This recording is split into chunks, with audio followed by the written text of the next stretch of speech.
अस्सलामु अलैकुम वरहमतुल्लाहि वबरकातुह। मेरे नाज़रीन, नूरानी क़ायदा का सिलसिला चल रहा है और हम लोगों ने इससे पहले तख्ती नंबर 1 में मुफ़रदात को पढ़ चुके हैं। तख्ती नंबर 1 में मुफ़रदात के क़ायदे पढ़ चुके हैं और हुरूफ़ तहज़ीबी पढ़ चुके हैं। आज हम लोग हुरूफ़ तहज्जी की मश्क़ करेंगे। हुरूफ़ तहज्जी की मश्क़ करेंगे। अलीफ़ से लेकर या तक को हुरूफ़ तहज्जी कहते हैं। ये तादाद में कुल 29 होते हैं। तो चलिए अपने सबक का आगाज़ करते हैं और अपने सबक पर मश्क़ करते हैं। अऊज़ु बिल्लाहि मिनश शैतानिर रजीम। बिस्मिल्लाहिर रहमानिर रहीम। अलीफ़ इसकी शक्ल देखिए। अलीफ़ इसकी शक्ल सीधी ऊपर से नीचे की तरफ है, सीधी एक लकीर की तरह है। इसको अलीफ़ पढ़ेंगे। इसको ना ज़्यादा खींचकर और ना बहुत ही जल्दी पढ़ेंगे। अलीफ़। इसको बा पढ़ेंगे। इसको बे नहीं पढ़ेंगे। क्या पढ़ेंगे?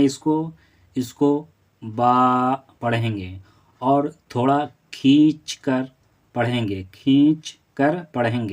बा नहीं पढ़ेंगे बल्कि क्या पढ़ेंगे? बा। बा की पहचान होती है क्या? कि इसके नीचे में एक नुक्ता होता है।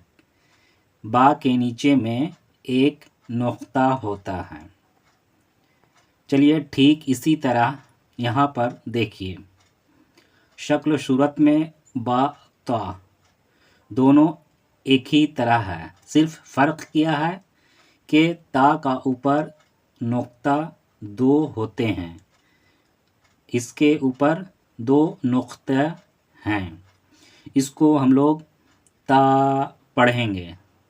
ता थोड़ा खींच कर पढ़ेंगे, बहुत जल्दी नहीं पढ़ेंगे। ता नहीं पढ़ेंगे बल्कि इसको थोड़ा खींचेंगे। ता और नरमी के साथ पढ़ेंगे। ता। ज़बान का सिरा, सामने का सिरा, जब दोनों दांत जो सामने वाले दांत होते हैं उसके तालू से जब टकराते हैं, टच होते हैं, तो नरमी के साथ इसको ता पढ़ेंगे। इसको देखिए सा, इसको भी नरमी के साथ पढ़ेंगे। इसके ऊपर 3 नुक्ते होते हैं। सा की पहचान क्या होती है कि इसके ऊपर में 3 नुक्ते होते हैं। इसको नरमी के साथ पढ़ा जाता है और थोड़ा खींच कर पढ़ेंगे। सा। इसका भी पढ़ने का कायदा ये है कि ज़बान का किनारा हिस्सा जब सामने वाले दांतों के ऊपरी तालु हिस्सों से टच होता है तो ये अदा होती है। सा। इसको जीम कहते हैं। इसके पेट में एक नुक्ता होता है या इसके अंदर एक नुक्ता होता है। इसकी शक्ल देखिए। इसको जीम कहते हैं और इसको खींच कर पढ़ा जाता है। जीम।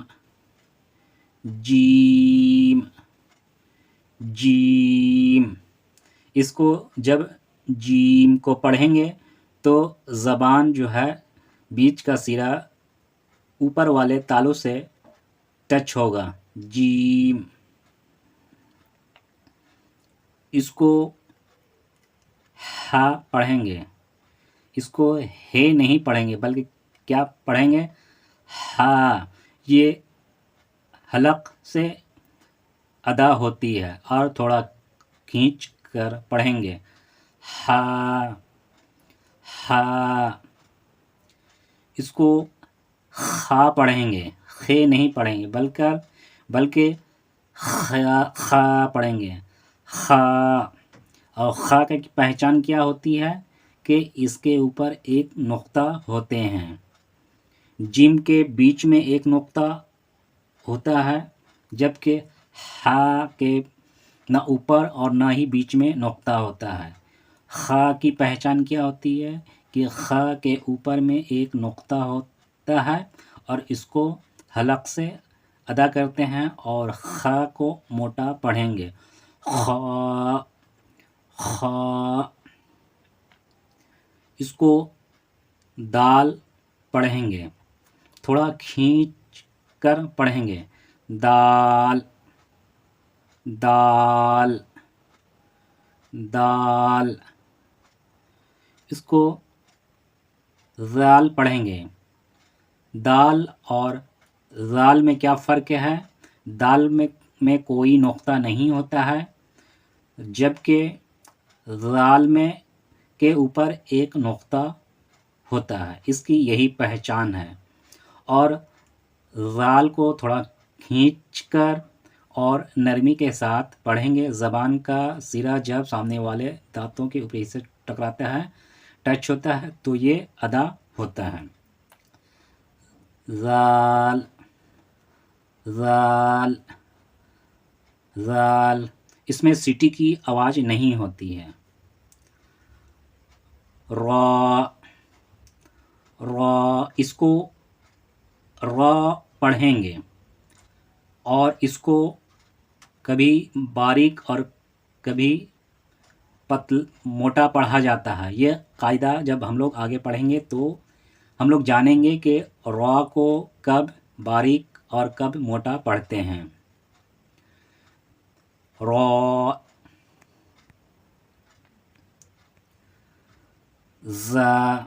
इसको रा और ज़ा में क्या पहचान है कि रा में कोई नुक्ता नहीं होता, जबकि ज़ा में एक ज़ा के ऊपर एक नुक्ता होता है और इसकी आवाज़ सीटी की तरह निकलती है। ज़बान का सिरा जब नीचे वाले दांतों के टकराते हैं तो ये ज़ा अदा होते हैं। ज़ा ज़ा ज़ा। इसको सीन कहते हैं। ये सीटी की आवाज़ निकलती है। सीन सीन। इसको शीन पढ़ेंगे, खींचकर पढ़ेंगे और सीटी की आवाज़ इससे अदा होती है। शीन शीन। सीन और शीन में क्या फ़र्क है कि इसमें कोई नुक्ता नहीं होता है और इसमें 3 नुक्ता होते हैं। इसको स्वाद पढ़ेंगे। स्वाद को मोटा करके पढ़ेंगे और ज़बान का सिरा जो होता है दाएं बाएं कोई भी तरफ जब ये टच होता है ज़बान का सिरा तो ये स्वाद अदा होती है और इसको मोटा करके पढ़ेंगे। स्वाद स्वाद। इसको ज़ौद पढ़ेंगे और इसका पहचान क्या है? ज़ौद की इसके ऊपर एक नुक्ता होता है और खींचकर पढ़ते हैं और मोटा करके पढ़ेंगे। ज़ौद ज़ौद। इसको तो पढ़ेंगे, मोटा कर कर पढ़ेंगे। तो इसको ज़ौ पढ़ेंगे, मोटा करके पढ़ेंगे। तो और ज़ौ में क्या फ़र्क है कि तो में कोई नुक्ता नहीं होता है, जबकि ज़ौ में नुक्ता होता है। ज़ौ ज़ौ। अब यहाँ पर देखिए, ये आइन है और ये हलक से अदा होगा। आइन आइन, आइन। इसको गैन पढ़ेंगे और ये भी हलक से अदा होता है। आइन और गैन में फ़र्क क्या है कि आइन में कोई नुक्ता नहीं होता, जबकि गैन के ऊपरी हिस्से पर एक नुक्ता होता है और ये हलक से अदा होता है। और इसको हम लोग मोटा पढ़ेंगे, गैन, गैन। इसको फ़ा पढ़ेंगे, फ़ा, फ़ा, फ़ा।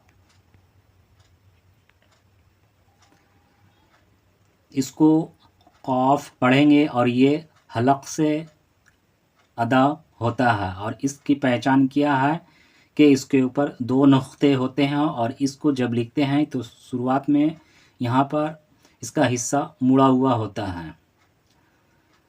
इसको हम लोग मोटा करके पढ़ेंगे, क़ाफ़, क़ाफ़, क़ाफ़। इसको काफ कहते हैं और ये हलक से अदा नहीं होता है, बल्कि ये काफ जहाँ से अदा होते हैं उससे थोड़ा हटकर बाहरी हिस्से से ये काफ अदा होते हैं। इसको कवा भी कहते हैं, काफ, काफ। ये लाम कहलाता है, लाम, लाम, लाम। मीम, मीम, मीम। नून। ये देखिए नून की पहचान क्या है कि इसका ये वाला हिस्सा मुड़ा हुआ होता है, गोल सर राउंड होता है और यहाँ इसके बीच में एक नुक्ता होता है। नून, नून। इसको वाव कहते हैं। इसका ऊपरी हिस्सा थोड़ा मुड़ा हुआ होता है और नीचे का हिस्सा गोल किया हुआ होता है और ये अदा जब होता है तो दोनों होंठ गोल हो जाते हैं। वाव, वाव, वाव। हा, हा, हा। इसको हमज़ा पढ़ेंगे, हमज़ा, हमज़ा, हमज़ा। या, या। इसको भी हम लोग या पढ़ेंगे, या, या, या। इन दोनों या की पहचान किया है कि इसके नीचे में नुक्ते होते हैं, दो नुक्ते होते हैं और कभी कभी इसको छोटी या और इसको बड़ी या भी लोग कह देते हैं, जबकि या और या दोनों या पढ़ा ही जाता है। तो आज आप लोगों ने हुरूफ़ तहज्जी में अलिफ से या तक जो हुरूफ़ तहज्जी की मश्क किए हैं, उम्मीद है कि आप लोगों को पसंद आया होगा और इसको किस तरह अदा किया जाता है ये भी आप लोगों को मालूम हुआ है। तो आप लोग इसी तरह इसको मश्क करते रहिए और मेरे वीडियो को अगर आप लोगों को पसंद आया तो लाइक कीजिए, सब्सक्राइब कीजिए। अल्लाह हाफ़िज़।